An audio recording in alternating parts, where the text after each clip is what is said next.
కొల్హాపూర్‌లో మా దర్శనం అయితే త్వరగానే అయిపోయిందండి నైటు. ఇంకా ఆ టైం అప్పుడు నేను అక్కడ నిద్ర చేద్దామనంటే, మా హస్బెండ్, మా పిల్లలు "ఏం వద్దు మమ్మీ మనం దండేలి రిసార్ట్‌కెళ్ళిపోదాం పదా" అనేసి చెప్పేశారు. నేనున్నాను, లేదు అది నైట్ జర్నీ సేఫ్ కాదని చెప్పేసి మొండిగా వాదిచ్చాను. మా హస్బెండ్ ఉండి, మనం తిరుపతి, శ్రీశైలం ఘాట్ రోడ్‌లోనే వెళ్తాం కదా! మరి కర్ణాటక అన్నాక ఇంచుమించు ఘాట్ రోడ్లు చిన్న చిన్న అడవి ప్రాంతంలాగే ఉంటది. కాబట్టి వెళ్దాము అనన్నారు.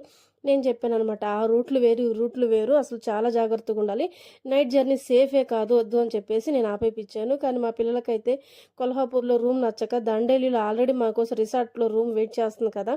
అని చెప్పేసి వెళ్దామని మొండిగా వాదిచ్చారు. నేనైతే కుదరనే కుదరదు అని చెప్పేసి ఏదో వాళ్ళ మీద ఫైట్ చేసేసి ఆపేపిచ్చాననమాట. మొత్తానికి తెల్లారైతే బయలుదేరామనమాట రిసార్ట్‌కి. దాండేలి రిసార్ట్‌కి. అప్పుడు చూసి, ఇదిగోండి రూట్ ఓకేనా? ఇప్పుడు చూడండి అని జెప్పేసి ఇప్పుడు రూట్ చూపిచ్చాము. మా వాళ్ళకైతే పొద్దున్నే లేసి దాండేలి రిసార్ట్‌కి బయలుదేరుతున్నప్పుడు ఆ రూట్ చూసి పిల్లలు, మా వారు ఫీజులు ఎగిరిపోయినాయనమాట.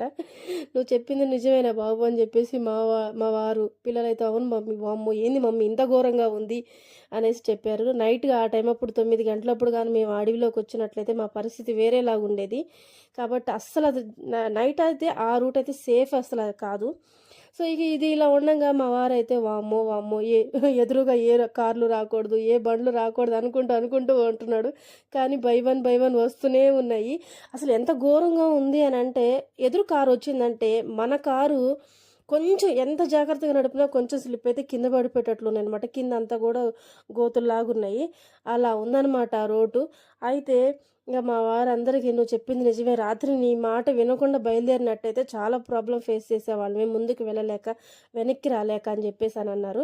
అయితే ఇంతకీ నువ్వెప్పుడు రాలేదు కదా! అసలు నీకెలా తెలుసు ఈ రూట్‌ల గురించి అని జెప్పేసి మా వారు పిల్లనడిగారు. నేనన్నాను, ఒక జర్నీ అంటే ఇప్పుడు ఒక ట్రిప్‌కి ప్లానేస్తున్నప్పుడు ఖచ్చితంగా దాని గురించి మొత్తం డీటెయిల్స్ తెలుసుకున్నాకే నేను బయలుదేరతాననమాట. అది ఎలా తెలుసుకుంటాను యూట్యూబ్ ద్వారా కానీ, మ్యాప్ ద్వారా గానీ తెలుసుకున్నాకనే ప్లాన్ అనేది రెడీ అవుతది. ఇదనమాట. అంతేకాని ముందుగా బయలుదేరను. మొత్తానికి రిసార్ట్‌కొచ్చేసాం.